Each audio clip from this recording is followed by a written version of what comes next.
پاکستان تحریک انصاف کے رہنما شیر افضل مروت نے کہا ہے کہ تمام گلے شکوے دور ہو گئے، بانی P T I Imran Khan نے مجھے معاف کر دیا۔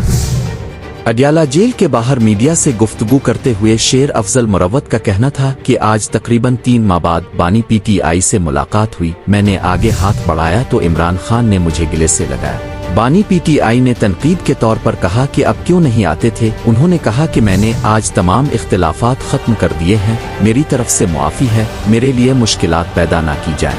آج ناراضگی والی بات بانی پی ٹی آئی کے ساتھ ملاقات کے بعد ختم ہو گئی ہے، پارٹی سے تو مجھے کسی نے نکالا ہی نہیں تھا، پارٹی سے نکالنے والا نوٹیفیکیشن جعلی تھا، مجھے پارٹی سے صرف عمران خان نکال سکتے ہیں۔ شیر افضل مروت کا کہنا تھا کہ عمران خان سے میری محبت غیبت سے دور نہیں کی جا سکتی۔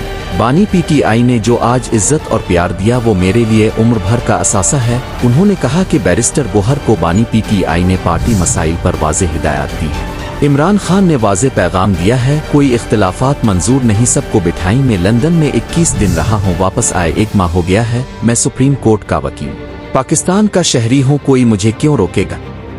ان کا کہنا تھا کہ عوام پاکستان میں جمہوریت کی بالادستی چاہتے ہیں، ہم نے حقوق کی پامالی روکنے کے لیے عملی جدوجہد کرنی ہے، یہی پاکستان دیکھے گا، ہم لاہور میں لاکھوں کی تعداد میں جائیں گے، جس نے گرفتار کرنا ہے کر لے، ہم کھل کر 22 تاریخ کو یہاں بھی جلسہ کریں گے۔ عمران خان نے مجھے 22 اگست کے جلسے کی ذمہ داری سونپی ہے۔ شیر افضل مروت نے کہا کہ ہم پرامن رہیں گے، رخنہ ڈالنے کی کوشش کی تو عوام کے غضب کو دعوت ہوگی، ہمت، حوصلے اور جرأت سے قوم کو نکلنا ہوگا، آئندہ کسی 9 مئی کے ہم خود ذمہ دار ہوں گے، لیڈرشپ ذمہ دار نہیں ٹھہرے گی۔ ان کا کہنا تھا کہ جو بھی حکمت عملی ہوگی وہ میں بنو نون گوننا گا، بانی پی ٹی آئی سے اجازت نہیں لوں گا، ہم پہلے تحریک بنائیں گے، اعلان کے وقت پورا پاکستان نکلے گا، سب کو دعوت ہے، آئے نکلے، یہ جدوجہد پاکستان کے لیے ہے۔ جنرل فیض سے میرا رابطہ خواب میں ہوا ہوگا، عملی کبھی نہیں ہوا۔ واضح رہے کہ اس سے قبل کئی بار بانی P T I Imran Khan نے شیر افضل مروت سے ملنے سے انکار کر دیا تھا۔